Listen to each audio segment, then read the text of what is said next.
안녕하세요. 김성학 변호사입니다. 저는 제주 공사대금 변호사로서 수많은 공사대금 사건의 변론을 성공적으로 수행해왔으며 현재 다수의 공사대금 사건을 수임하여 변론하고 있습니다. 건축 리모델링, 인테리어 공사를 하다 보면 당초 계약서에 포함되지 않았던 추가 공사가 발생하는 경우가 많습니다. 문제는 공사가 모두 끝난 후 발주자가 추가 공사 대금을 지급할 수 없다고 주장하면서 추가 공사 대금 청구 소송으로 이어지는 경우입니다. 실제 제주 지역에서도 공사 규모에 상관없이 추가 공사 대금 분쟁은 빈번하게 발생하고 있으며 소송에서는 몇 가지 핵심 쟁점 사항을 중심으로 치열한 다툼이 이어집니다. 오늘은 추가 공사 대금 청구 소송에서 반드시 짚고 넘어가야 할 핵심 쟁점에 대해서 설명드리겠습니다. 추가 공사 대금 청구 소송에서 가장 먼저 다투어지는 쟁점은 해당 공사가 기존 계약에 포함된 공사인지 아니면 별도 추가 공사인지 여부입니다.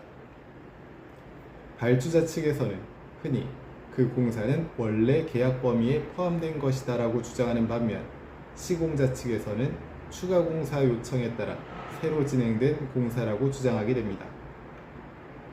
이때 법원은 다음과 같은 자료를 종합적으로 검토합니다.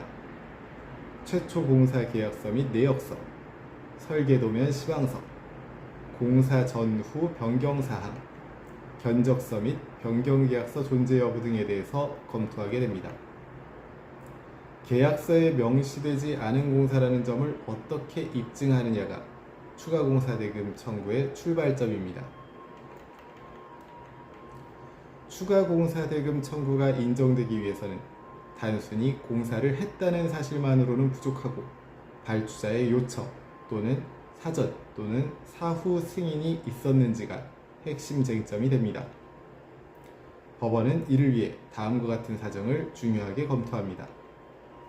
발주자가 직접 추가 공사를 지시했는지, 현장 책임자나 감리의 승인이 있었는지, 구두 합의가 있었는지, 공사 진행 과정에서 발주자가 이를 인식하고도 묵인한 사실이 있는지 등을 검토하게 됩니다.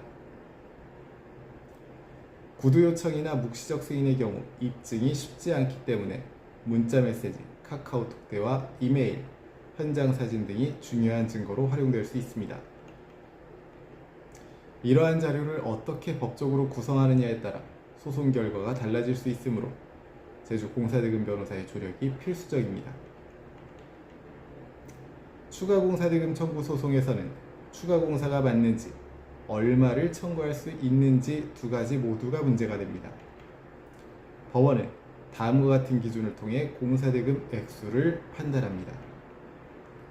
유사 공사의 시중 단가, 기존 계약 단가와의 비교, 실제 투입된 자재비, 인건비, 그리고 이를 토대로 한 감정 결과 등을 검토하여 판단하게 됩니다.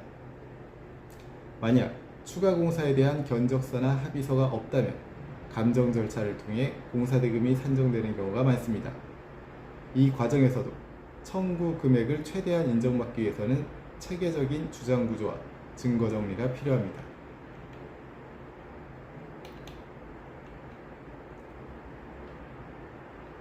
추가 공사 대금 청구 소송은 단순히 공사를 했으니 돈을 달라는 주장만으로는 부족합니다.